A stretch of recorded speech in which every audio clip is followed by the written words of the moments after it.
یعنی نقاب کر کے نماز پڑھے تو یہ منع ہوتا ہے، تو بس وہ سجدے میں تو تھوڑی دیر ہی ہوتی ہے، بعد میں ہٹا لیں تو اس سے نماز پہ کوئی فرق نہیں پڑے گا۔ یہ کہتے ہیں کہ اتنا باریک دوپٹہ کہ ویسے اس کو یوں کر کے دیکھیں تو وہ ہاتھ تھوڑا سا ظاہر ہوتے ہیں، لیکن سر پہ ڈالیں تو بالوں کی سیاہی وغیرہ ظاہر نہیں ہوتی، اس دوپٹے کے ساتھ نماز پڑھنے کا کیا حکم ہوتا ہے؟ دیکھیں باریک کی تعریف ہی یہ ہے، اگر آپ کو زمین پہ بچھا دیں تو اس کے نیچے کی زمین بالکل واضح طور پر نظر آ رہی ہو، اسے کہتے ہیں باریک کپڑا۔ یہ کپڑا اگر پہن کے نماز پڑھی تو پھر نہیں۔ ویسے تو آپ ایک چادر بھی اگر لیں گی، اس کو اگر روشنی میں جا کے ہاتھ پہ ڈال کر دیکھیں تو ہاتھ کی حیت آپ کو واضح طور پہ نظر آئے گی۔ بس اصول یہ رکھیں، اس کو زمین پہ بچھا کر دیکھیں، اگر نیچے کی زمین بالکل نظر نہیں آ رہی تو یہ موٹا کپڑا ہی کہلاتا ہے، اتنے موٹے کو پہن کر نماز پڑھ سکتی ہیں۔ لیکن اتنا باریک دوپٹہ کہ زمین پہ بچھائیں تو نیچے کی زمین ظاہر ہو، یہ اگر پہن کے نماز پڑھی تو یہ ستر کی حفاظت نہیں کر سکے گا اور نماز خلاف سنت ہوگی۔ ایک انہوں نے کہا کہ بعض اوقات جیسے ہم واش روم جا رہے ہیں تو باہر داخلے کی دعا پڑھ لی، اب لیکن اس سے پہلے کہ داخل ہوتے پھر ہمیں کوئی کام یاد آیا، پہلے کام کرنے چلے گئے، واپس آئے تو کیا دوبارہ دعا پڑھنی ہوگی یا پہلے والی دعا کافی ہے؟ دیکھیں دوبارہ پڑھ لیں، کیونکہ اصول تقریباً یہی ہوتا ہے کہ جب آپ کسی چیز کی ابتدا کے لیے کچھ پڑھتے ہیں تو اس سے متصل اگر عمل ہوتا ہے تو یہ ان دونوں کا تعلق قائم ہوگا، ورنہ نہیں۔ جیسے نیت ہے، آپ کھڑی ہوئیں کہ نماز کی نیت میں کرتی ہوں، آپ نے نماز کی نیت کر لی، اچانک بیل بج گئی، آپ گئیں کھول کر واپس آئیں تو وہ پہلی نیت کافی نہیں ہوگی، جدید نیت کرنی ہوگی تاکہ عمل اس کے ساتھ متصل ہو۔ اسی طرح آپ نے دعا پڑھی ہے اور پھر آپ کسی کام پہ چلی گئیں تو دوبارہ پڑھیں تاکہ اگلا عمل اس سے متصل ہو، تو یہ دعا گویا کہ اسی کے لیے کہلائے، تو دوبارہ پڑھ لیں اور اس میں کوئی اتنا بڑا ٹائم بھی نہیں لگتا ہے، نہ محنت لگتی ہے۔ ایک کالر ہمارے ساتھ ہیں، السلام علیکم۔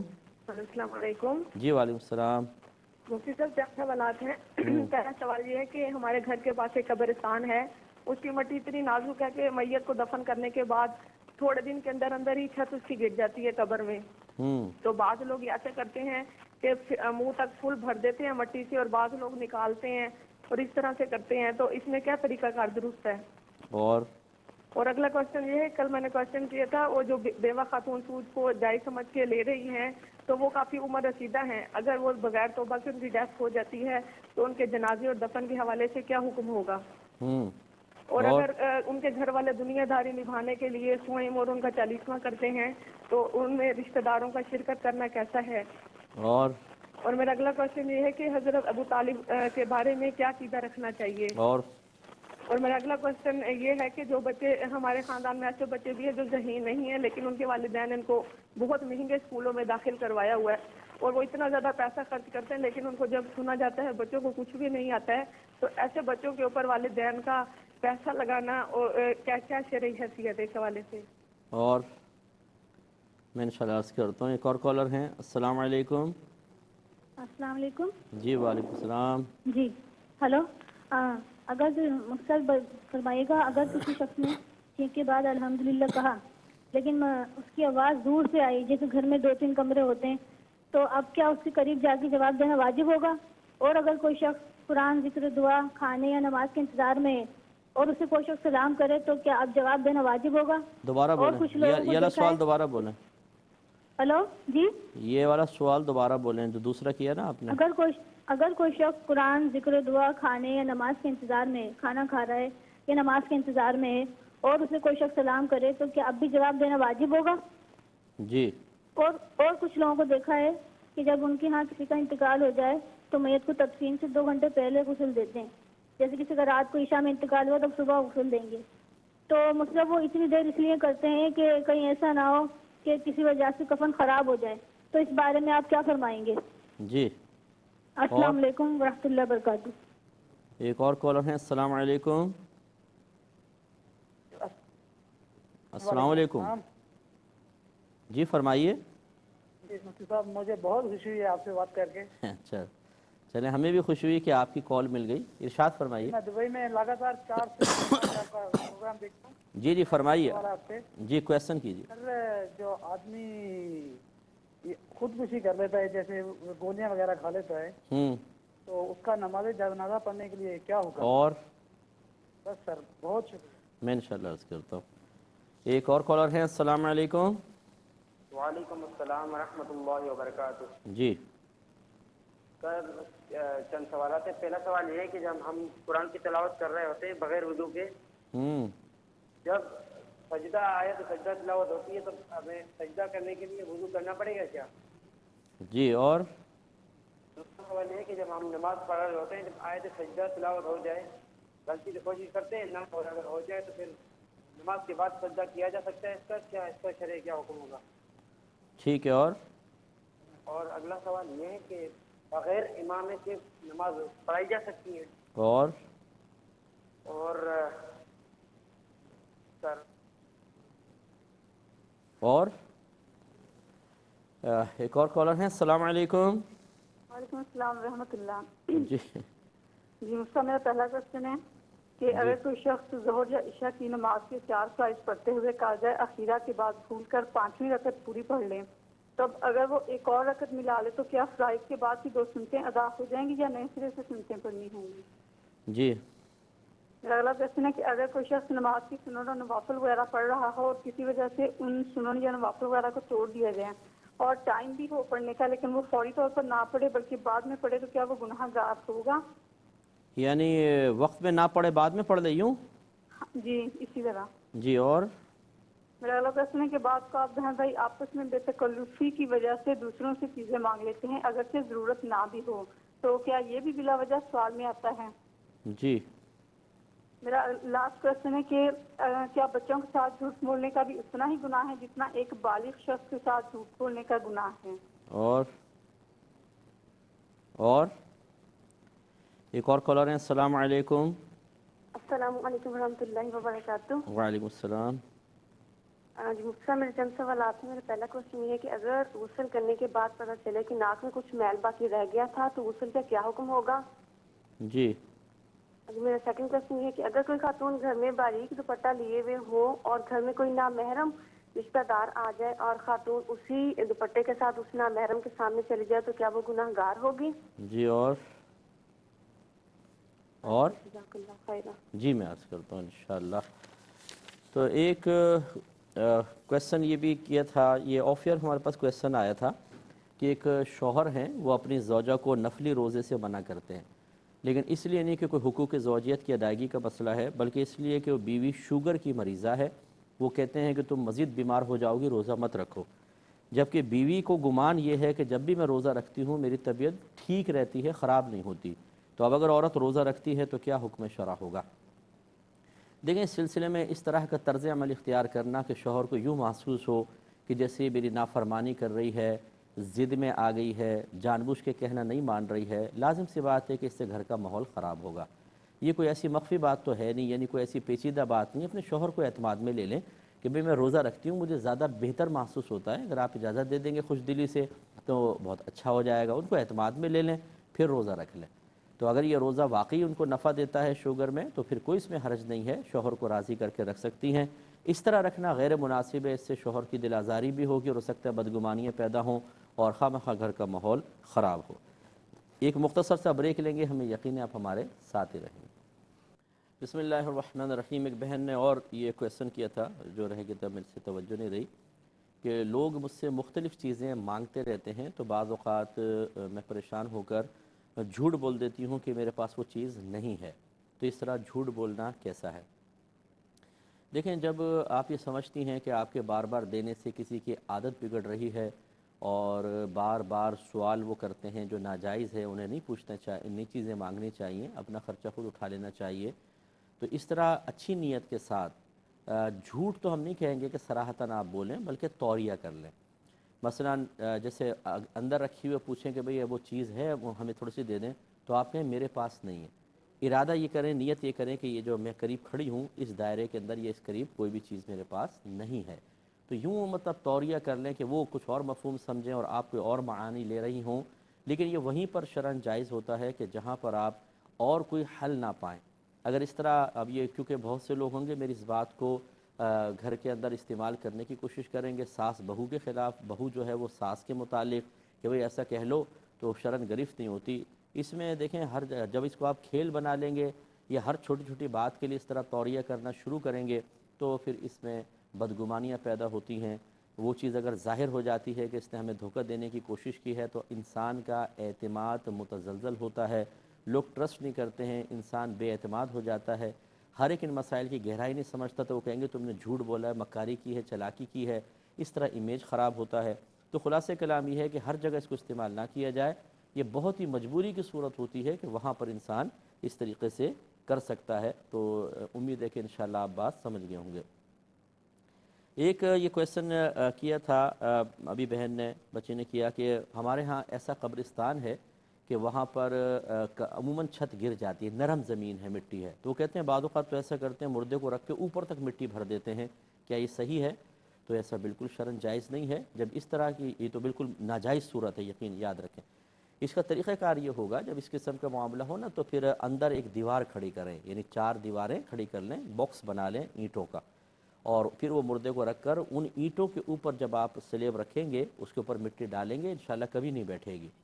فقہاء نے ویسے تو اندر سے قبر کو پکا کرنا منع فرمایا، لیکن اس طرح کی جو زمین ہے، کچی زمین ہے، نرم زمین ہے، یا گیلی زمین ہے کہ پانی آ جاتا ہے رس کے، وہاں تو باقاعدہ آپ پلاسٹر والی زمین دیواریں بنائیں تاکہ اس سے رس کر اندر نہ آ سکے، مضبوط قسم کی دیواریں بنا کر اس میں، یعنی وہ ہو گڑھے کے اندر ہی مردے کو اندر رکھ کر اوپر سے بند کریں، پھر اوپر وہ تھوڑی سی مٹی ڈال دیجئے، تو اس طرح کا معاملہ کریں۔ لیکن یہ بالکل غلط ہے کہ پوری کی پوری قبر یعنی مردے کے اوپر مٹی ڈال کر اوپر تک اس کو بھر دیا جائے، یہ طریقہ بالکل خلاف شرع اور غیر مناسب اور مردے کے لیے انتہائی باعث تکلیف ہے۔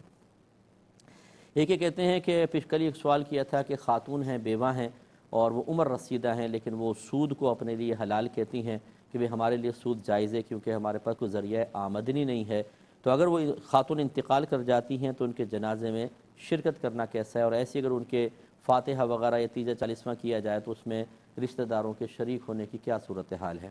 دیکھیں میں نے کل ایک لفظ استعمال کیا تھا کہ اگر واقعی حقیقتاً سود ثابت ہو رہا ہے، بعض اوقات معنوی سود ہوتے ہیں، یعنی فقہا کہتے ہیں یہاں سود کا معنی پیدا ہو رہا ہے، اور ایک ہوتا ہے خالصتاً حقیقتاً سود کا پیدا ہونا۔ مثال کے طور پہ انہوں نے کہیں پر قرضہ دیا ہوا ہے، قرضے کے اوپر نفع لے رہی ہیں، جیسے گورنمنٹ کی ایسی کوئی اسکیمز ہوں، یہ تو خالصتاً سود ہے۔ باقی اور بہت سی، جیسے اب کاروبار میں پیسہ دیا اور فکس نفع رکھ لیا، جیسے 1 لاکھ روپے میں نے دیا اور کسی سے طے کر لیا کہ 2000 روپے مہینہ آپ مجھے دیتے رہیں گے، یہ تو کاروبار کے لیے میں نے پیسہ دیا اور واقعی انہوں نے کاروبار میں لگایا، لیکن اس کو بھی معنوی لحاظ سے فقہا سود کہتے ہیں۔ اس کا حکم تھوڑا سا ہلکا ہوگا، اور جس کی باقاعدہ مطلب پہچان، اس کی تعریف اور اس کا ذکر قرآن یا حدیث میں صراحتاً آ گیا، وہ خالصتاً سود ہوتا ہے، حرام قطعی ہوتا ہے، اس میں پھر ارتداد کا حکم ہوتا ہے۔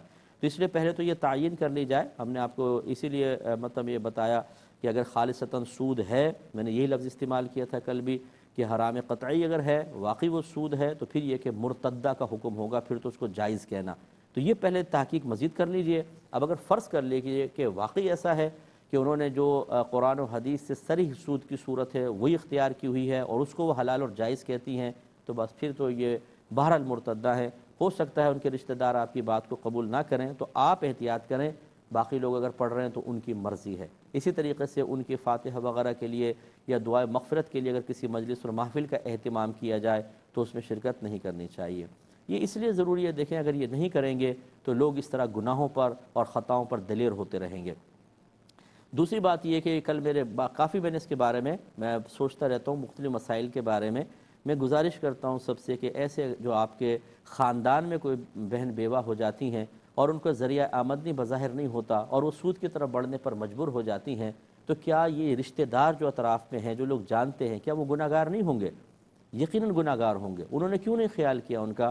تو اس لیے کوشش یہ کرنی چاہیے ہماری خاندانی بنیادوں پر جو کمیونٹیز ہیں کہ وہ اس طرح کا خیال کریں، اگر کوئی بہن بیوہ ہو جاتی ہیں تو وہ آپس میں میٹنگ کریں، ان کے لیے کچھ سرمایہ اکٹھا کریں یا ان کو اچھی سہولت فراہم کریں کہ ان کا پیسہ صحیح جگہ انویسٹ کروا کر قابل اعتماد جگہ پر، اچھی جگہ پر، محفوظ جگہ پر ان کے نفع کا اہتمام کریں تاکہ حلال روزی کمائیں۔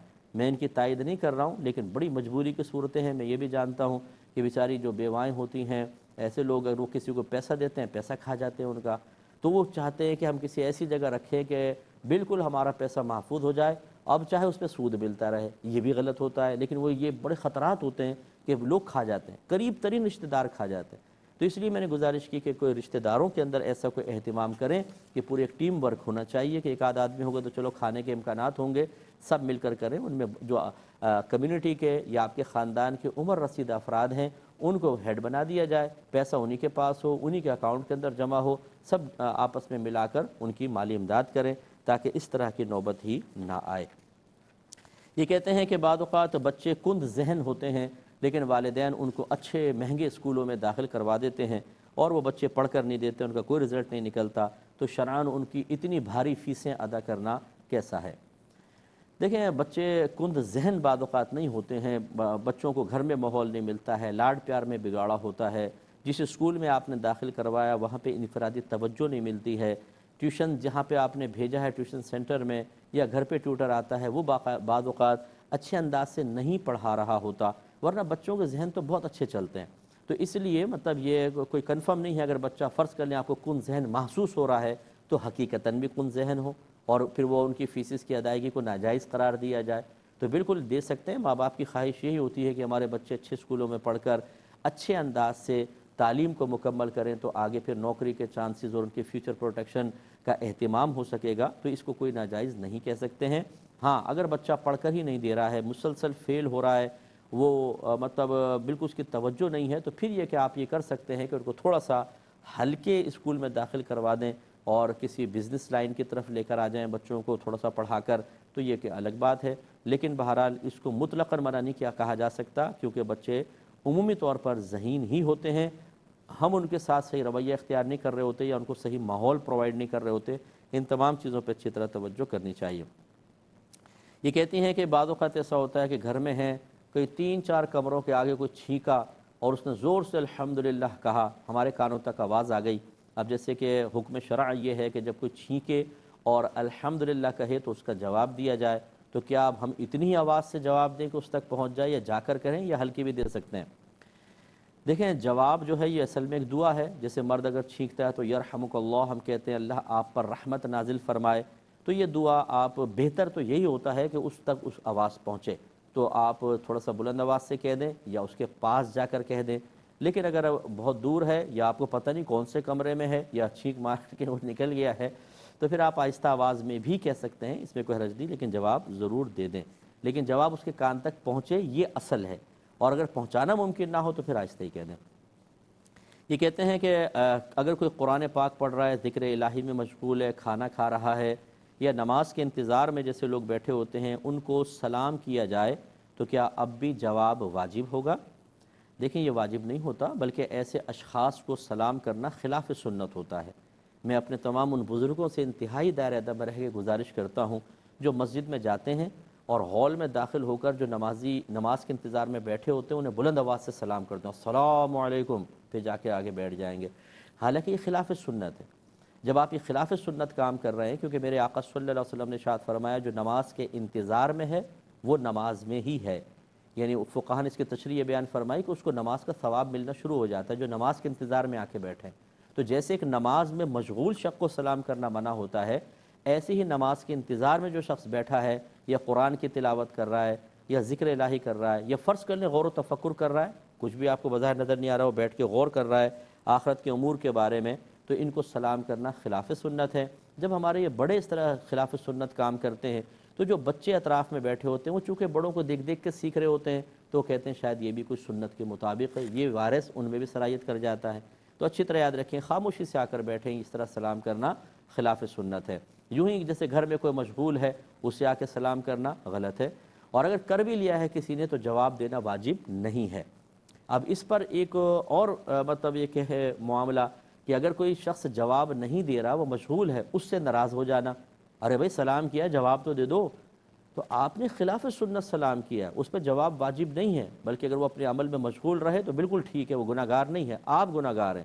پہلے آپ نے خلاف سنت بولا یعنی سلام کیا، اور اب آپ اس کو برا بھلا بھی کہہ رہے ہیں، حالانکہ وہ شریعت کے تقاضے کے مطابق عمل کر رہا ہے، اس میں گناہ کا پہلو نکل سکتا ہے، تو ایسا ہرگز نہ کیا جائے۔ ایک یہ کہتے ہیں کہ بعض لوگ تدفین سے کچھ دیر پہلے غسل دیتے ہیں، جیسے 1 گھنٹہ 2 گھنٹہ پہلے، اگر رات میں فوت ہو گیا ہے کوئی تو رات میں غسل نہیں دیتے ہیں، بعد میں دیتے ہیں۔ وہ کہتے ہیں خوف یہ ہوتا ہے کہ شاید کفن آلودہ نہ ہو جائے اور مطلب کوئی جسم سے کوئی چیز خارج نہ ہو جائے تو آخری ٹائم میں دے کر کریں گے، کیا حکم شرع ہے؟ دیکھیں غسل اگر تدفین دیر سے ہی کرنی ہے تو غسل میں فوری طور پر جلدی کرنا یہ کوئی واجب نہیں ہوتا، اور یہ ایک اچھی سوچ ہے۔ یہ ہوتا ہے بعض اوقات کہ جب آپ نیم گرم پانی سے مردے کو غسل دیں گے، جب تک جسم ٹھنڈا رہتا ہے جسمانی اعضاء سکڑ کر رہتے ہیں، لیکن جب آپ نیم گرم پانی سے غسل دیتے ہیں تو اعضاء میں تھوڑی سی وسعت پیدا ہوتی ہے اور نجاست کے نکلنے کے امکانات بڑھتے ہیں۔ تو اس لیے اگر کوئی تھوڑا سا ویٹ کر لیا جائے اور آخری یعنی 2 گھنٹے پہلے غسل دیا جائے تاکہ تازہ تازہ غسل ہو، پھر کفن دیں اور پھر لے جائیں، تو اس میں کوئی حرج نہیں ہے، ایسا کر سکتے ہیں اور یہ سوچ غلط نہیں کہلائے گی۔ ایک بھائی نے کویسچن کیا کہ اگر کوئی خودکشی کر لے کوئی گولیاں وغیرہ کھا کر تو اس کی نماز جنازہ کی ادائیگی کا کیا حکم ہے؟ دیکھیں ہمارے فقہ حنفی میں شرک اور کفر کے ارتکاب کے علاوہ چاہے کتنا ہی بڑا گناہ کبیرہ کیوں نہ ہو اس سے انسان کافر نہیں ہوتا، مسلمان ہی رہتا ہے۔ ہاں اگر کوئی حرام قطعی ہے، یعنی ایسا حرام فعل جس کی حرمت قرآن سے ثابت ہے، کوئی اس کو حلال سمجھ کے کرے تو پھر وہ دائرہ اسلام سے خارج ہو جائے گا، پھر اس کا نماز جنازہ نہیں ہے کیونکہ وہ کافر ہو جائے گا۔ مثلا کوئی چوری کرے اور آپ سے کہا کہ میں نے چوری حلال سمجھ کے کی ہے، میرے لیے حلال ہے، اور فرض کریں ایک دم گولی آ کر لگی اور مر گیا، تو اس نے یہ کلمہ کفر کہا تھا کہ چوری میرے لیے حلال ہے، اور حالانکہ وہ ناجائز اور حرام قطعی تھی، تو اس کے جنازہ نہیں پڑھیں گے۔ اب جس نے خودکشی کر لی وہ فوت ہو گیا، آپ اور میں اس پر مطلع نہیں ہو سکتے کہ کس نیت کے ساتھ اس نے کی ہے، حرام سمجھ کے کی ہے یا حلال سمجھ کے کی ہے، اس لیے ہم حسن ظن قائم رکھیں گے کہ اس نے حرام سمجھ کے خودکشی کی ہے، اور خودکشی ایک گناہ کبیرہ ضرور ہے لیکن کفر و شرک نہیں، تو وہ مسلمان ہے اور مسلمان کی نماز جنازہ ادا کی جائے گی۔ لہٰذا نبی کریم صلی اللہ علیہ وسلم کے زمانہ اقدس میں بھی اس طرح کے کیسز ہوئے ہیں اور باقاعدہ نماز جنازہ ادا کی گئی ہے۔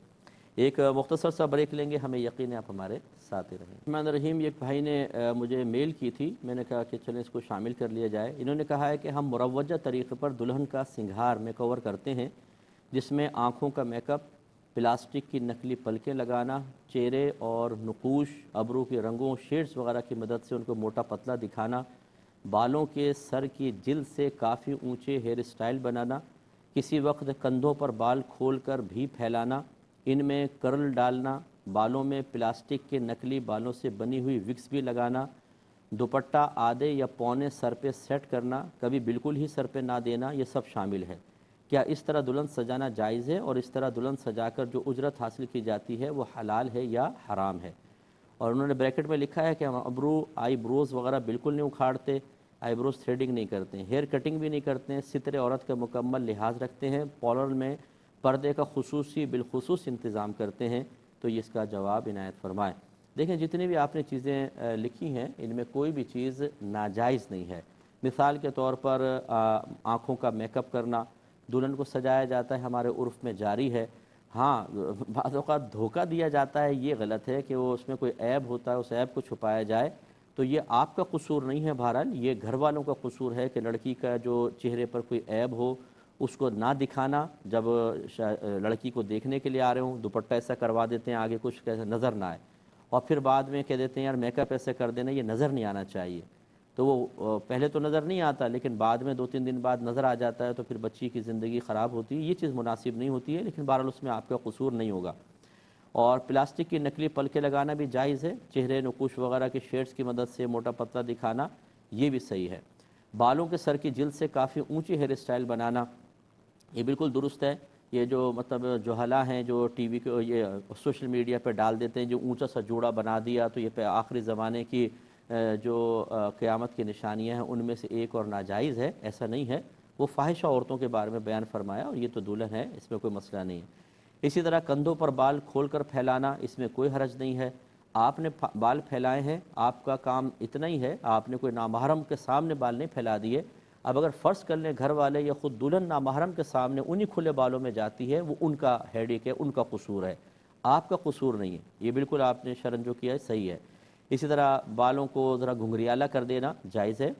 بالوں میں پلاسٹک کے نقلی بالوں سے بنی ہوئی وگز لگانا بالکل صحیح ہے، اگر انسانی بالوں کی وگ ہوتی تو یہ منع ہوتی، یاد رکھیں اس کو نہیں ملا سکتے ہیں، اس کو سرکار نے نبی کریم صلی اللہ علیہ وسلم نے صراحتاً منع فرما دیا، نقلی بالوں کی وگ بالکل لگا سکتے ہیں۔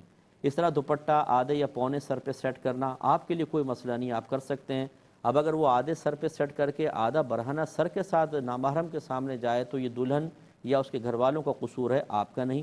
اور اسی طرح کبھی کہتے ہیں بالکل سر پر نہ دینا، یقیناً یہ ڈیمانڈ پر ہی ہوتا ہوگا کہ بھئی ایسی چھوڑ دیں، ہم کر لیں گے سیٹ، یا کندھے سے کوئی دوپٹہ ڈالیں، تو یہ آپ کا اس میں کوئی قصور نہیں۔ لہٰذا خلاصہ کلام یہ ہے کہ اس طرح کے اعمال و افعال کی اجرت لینا آپ کے لیے بالکل طیب اور حلال ہے۔ ایک انہوں نے پوچھا کہ ہم بعض اوقات تلاوت بلا وضو کر رہے ہوتے ہیں، تو یہ بالکل جائز ہے کہ اگر آپ قرآن پڑھ رہے ہیں، بے وضو ہیں، چھو نہیں رہے، تو بالکل پڑھ سکتے ہیں زبان سے۔ لیکن کہتے ہیں کبھی آیت سجدہ پڑھ دیتے ہیں، تو کیا ہم سجدہ جو ہے سجدہ تلاوت یہ بغیر وضو کے کر سکتے ہیں؟ دیکھیں یہ نہیں کر سکتے، یہ اچھی طرح یاد رکھیں، جتنے بھی سجدے ہیں، سجدہ تلاوت ہو، سجدہ شکر ہو، یہ ہماری کرکٹ ٹیم کے کوئی سینچری بنا لیتا ہے، کسی نے 5 وکٹیں لے لیں تو وہ بیچارہ فوراً سجدے میں چلا جاتا ہے۔ اب میرا حسن ظن ہے کہ یہ باوضو ہی ہوتے ہوں گے، لیکن اس سجدہ شکر کے لیے بھی باوضو ہونا ضروری ہے، یہ فقہا نے لکھا ہے، تو اس کے لیے باوضو ہوں۔ تو چونکہ آپ غیر نماز میں قرآن پاک کی تلاوت کر رہے تھے تو فوری سجدہ آپ پر واجب نہیں ہے، اب آپ وضو کرنے کے بعد، یہ جیسے نماز کے لیے وضو کریں پھر وہ سجدہ ادا کر لیں، اس میں تاخیر کرنے میں حرج نہیں ہے۔ لیکن جو آگے آپ نے فرمایا کہ بعض اوقات ہم نماز پڑھا رہے ہوتے ہیں، اس میں کوئی آیت سجدہ پڑھ لیتے ہیں، تو کیا ایسا ہو سکتا ہے کہ فوری سجدہ نہ کریں بلکہ بعد میں کر لیں؟ یہ ناجائز ہوگا، یاد رکھیں، بلکہ مکروہ تحریمی ہے، حرام کے نزدیک ہے۔ نماز میں جب بھی آیت سجدہ پڑھی جائے گی فوری طور پہ سجدہ کرنا واجب ہے۔ تو جسے تراویح کے اندر آپ نے دیکھا ہوگا، حافظ صاحب رکعت شروع کرنے سے پہلے کہہ دیتے ہیں بھئی اس میں ایک سجدہ آ رہا ہے، تاکہ لوگ ذہنی طور پہ تیار ہو جائیں۔ تو کوشش یہ کرنی چاہیے کہ جو عام نمازیں ہیں ان میں آیت سجدے والی، یعنی ایسی آیت جس میں سجدے کا ذکر ہے، وہ کریں ہی نہیں، پڑھیں ہی نہیں۔ لوگ ڈسٹرب ہوں گے بہت زیادہ، پیچھے کوئی آئے گا اس کو پتہ نہیں چلے گا، اگر دیر سے آیا کہ یہ کیا پڑھ رہے ہیں، کیا کون سا سجدہ ہو رہا ہے، تو اس لیے نہ۔ لیکن اگر آپ پڑھ دیتے ہیں غلطی سے، فرض کر لیں غلطی سے مراد یہ ہے کہ توجہ نہیں رہی، آپ نے پڑھ لی، تو بہرحال سجدہ فوری طور پہ کرنا واجب ہوگا، اگر آپ تاخیر سے کریں گے تو گناہ گار ہوں گے۔ ایک انہوں نے کہا کہ کیا بغیر امامے کے نماز پڑھانا جائز ہے؟ بالکل جائز ہے، آپ ٹوپی میں نماز پڑھا سکتے ہیں، آپ برہنہ سر نماز پڑھائیں، یہ بھی جائز ہے، یعنی جائز کا مطلب ہے کہ نماز ہو جائے گی، اس میں کوئی گناہ بھی نہیں ہوگا، لیکن سر ڈھکنا چاہیے، اور امامہ ہو تو نور علی نور ہے، بہت بہتر ہے۔ لیکن میں حکم جواز آپ کو بتا رہا ہوں کہ شریعت کا حالت نماز میں سر کو ڈھکوانا اس کا مطالبہ نہیں ہے کہ اگر نہیں ڈھکیں گے تو گناہ گار ہوں گے۔ ہاں چونکہ ہمارے عرف میں ہے، چونکہ اس کو ادب سمجھا جاتا ہے، چونکہ نبی کریم صلی اللہ علیہ وسلم نے، صحابہ کرام نے اکثر سر ڈھک کے نماز پڑھی، اس لیے ہمیں بھی سر ڈھکنا چاہیے۔ یہ میں اس لیے وضاحت کر رہا ہوں کہ بعض اوقات ہمارے گھر کے بچے ویسی نمازوں کی طرف نہیں آتے، اگر وہ برہنہ سر نماز پڑھ رہے ہوتے ہیں تو والدین ان کو ڈانٹنا شروع کر دیتے ہیں کہ تم ٹوپی پہنو، ٹوپی نہیں پہنتے ہو، اس طرح کوئی نماز ہوتی ہے؟ تو ایسا نہ کہا کریں، نماز ہو جاتی ہے۔ بلکہ میں آپ کی معلومات کے لیے صرف عرض کر رہا ہوں کہ فقہا نے لکھا کہ اگر کسی کو ٹوپی پہننے سے، سر ڈھک کے نماز پڑھنے سے خوش و خضوع نہ رہتا ہو، مثلا سر میں کھجلی ہے، خارش ہے، گرمی بہت زیادہ ہے اور وہ ہاٹ ہو جاتا ہے بہت زیادہ، اور وہ ٹوپی اتار کے نماز پڑھے تو خوش و خضوع رہتا ہے، توجہ رہتی ہے، تو اس کا برہنہ سر نماز پڑھنا افضل ہے، کیونکہ شریعت کا مطالبہ خوش و خضوع ہے، شریعت کا مطالبہ سر ڈھکوانا نہیں ہے۔ اس لیے اچھی طرح یاد رکھیں کہ مسجد میں نے بعض اوقات دیکھا ہے کہ جیسے اسکول کالج کے بچے ہوتے ہیں، اب ان کے بڑے بال ہوتے ہیں، پف بھی نکلے ہوتے ہیں، وہ برہنہ سر نماز پڑھنا شروع کر دیتے ہیں، انہیں پیار سے ضرور سمجھائیں بعد میں، یا پہلے سمجھا دیں کہ بیٹا ٹوپی کے ساتھ نماز پڑھیں۔ لیکن اب جو میں عرض کر رہا ہوں یہ غلط طریقہ ہے کہ پرانے بزرگوں کو میں نے دیکھا ہے، گندی سے ٹوپی اٹھائیں گے، وہ جو مسجد کی مطلب پلاسٹک کی جس پہ میل کے تہیں جمی ہوئی ہیں، یا پھر وہ کھجور کی بنی ہوتی ہے جس میں بیچ میں سوراخ ہوتا ہے، یوں اس کی شاخیں نکلی ہوئی ہیں، بال بھی باہر نکل آتے ہیں، وہ لا کے وہ بچے کے سر پہ، اچھا وہ اس کے بڑے بال انکار کرتے ہیں ٹوپی کو قبول کرنے سے، اور یہ یوں کریں گے اس کے سر پہ۔ اب ہوگا کہ جیسے وہ رکوع میں جائے گا وہ پہلے سجدے میں گر جاتی ہے، پھر اٹھا کے اس کے سر پہ جمائیں گے۔ ارے بھائی خدا کا خوف کریں، اس کی توجہ آپ نے ساری بانٹ دی، اللہ تبارک و تعالیٰ کے رسول نے سامنے سے گزرنا منع کیا کہ توجہ بٹے گی، آپ اس کے سر پہ اس کو ٹوپی کو فٹ کرنے کے چکر میں نٹ بولٹ کے ساتھ، تو یہ بالکل غلط طریقہ کار ہے۔ خلاصہ کلام یہ ہے کہ امامے کے ساتھ نماز پڑھنا سب سے افضل اور اولیٰ ہے، اور بہت ثواب ہے ماشاءاللہ۔ لیکن اگر کوئی ٹوپی میں نماز پڑھاتا ہے کوئی حرج نہیں ہے، یہ کم ثواب ہوگا لیکن بالکل جائز ہے، حتیٰ کہ اگر کوئی فرض کر لے کہ کسی شرعی مجبوری کی بنا پر برہنہ سر بھی نماز پڑھے تو پڑھائے یا پڑھے، یہ بھی جائز ہے۔ لیکن امام کو چاہیے کہ اگر اس کے ساتھ شرعی عذر ہے تو پبلک کو بتا دے کہ میں ٹوپی اس لیے نہیں پہن رہا ہوں، میرے سر میں زخم ہے، ڈاکٹر نے اس کو ڈھکنے کو منع کیا ہے، میری بیماری بڑھ جائے گی، زخم خراب ہو جائے گا، تاکہ لوگ بدگمانی کا شکار نہ ہو۔ اور یہ میں نے کوئی بچوں کی حوصلہ افزائی کے لیے جملے نہیں کہے کہ اب وہ ماں باپ سے ہی کہیں، دیکھا نا مفتی صاحب نے کہا برہنہ سر نماز پڑھ سکتے ہیں، یہ اسی وقت پڑھیں آپ جب خشوع و خضوع آپ کو اس میں محسوس ہو، ورنہ سر ڈھک کر نماز پڑھنا ہی ادب اور احترام ہے۔ ایک یہ کہتی ہیں کہ کوئی ظہر کی یا عشاء کے 4 فرض پڑھ رہا تھا اور آخر میں قاعدہ اخیرہ کرنا بھول گیا اور 5ویں کے لیے کھڑا ہو گیا، 5ویں کا سجدہ بھی کر لیا، پھر چھٹی بھی ملا لی، حکم شرع کیا ہے؟ پہلے تو اس کو بتا دیتا ہوں۔ یاد رکھیں اگر آپ 4 رکعت پڑھ رہے ہیں اور آپ چوتھی کے اندر نہیں بیٹھے ہیں، 5ویں اور 5ویں کے جیسے سجدہ کریں گے یہ فرض باطل ہو جائیں گے، یہ نوافل بن گئے، تو پھر بہتر ہے کہ ایک اور ملا لیں تاکہ وہ 4 نفل اور پھر یہ 2 اور نفل بن جائیں۔ اب انہوں نے کہا ہے کہ یہ جو 2 آگے بن گئے ہیں یہ کیا اس سے جو اگر فرض کریں ہم سنت ادا کرنے والے تھے وہ ادا ہو جائے گی؟ تو سنت ادا نہیں ہوگی تو نفل بنیں گے نا، آپ کو سنت دوبارہ پڑھنی ہی ہوگی۔ ایک یہ کہتے ہیں اگر کوئی سنت توڑ دے تو بعد میں وقت کے اندر پڑھے یا بعد میں پڑھے؟ وقت میں پڑھ سکتا ہے اور بعد میں بھی پڑھ سکتا ہے۔ بڑی معذرت چاہتا ہوں کہ 2-3 کویسچن اب بھی رہ گئے ہیں، انشاءاللہ نیکسٹ پروگرام میں ان کو پہلے لیا جائے گا اور ان کے پہلے جواب دیں گے اگر زندگی رہی تو انشاءاللہ۔ اچھا کسی نے پوچھا تھا یہ پروگرام ریپیٹ کب ہوتا ہے؟ یہ اگلے دن 2 بجے ہوتا ہے، دن میں 2 بجے آپ دیکھ سکتے ہیں یہ ریپیٹ پروگرام۔ اب اپنے میزبان کو ہماری کیو ٹی وی کی پوری ٹیم کو اجازت مرحمت فرمائیں، آپ ہمارے لیے دعا کیجیے گا، ہم آپ کے لیے دعا گو ہیں کہ اللہ تبارک و تعالیٰ آپ کو بلندی عروج عطا فرمائے، مسائل سے محبت اور شغف عطا فرمائے، ان کو میموری میں محفوظ کر کے بیانی دوسروں تک پہنچانے کی توفیق عطا فرمائے، آمین۔ وآخر دعوانا ان الحمدللہ رب العالمین۔